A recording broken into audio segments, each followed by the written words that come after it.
Quelqu'un pourrait demander si le Christ devait livrer pour tous son corps à la mort. Pourquoi ne l'a-t-il pas quitté simplement comme un homme?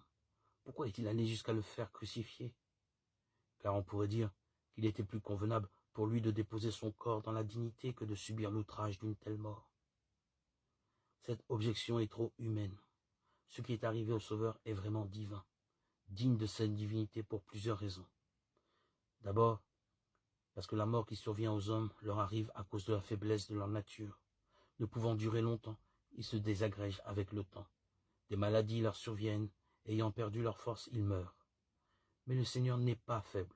Il est la puissance de Dieu, il est le Verbe de Dieu, et la vie en soi.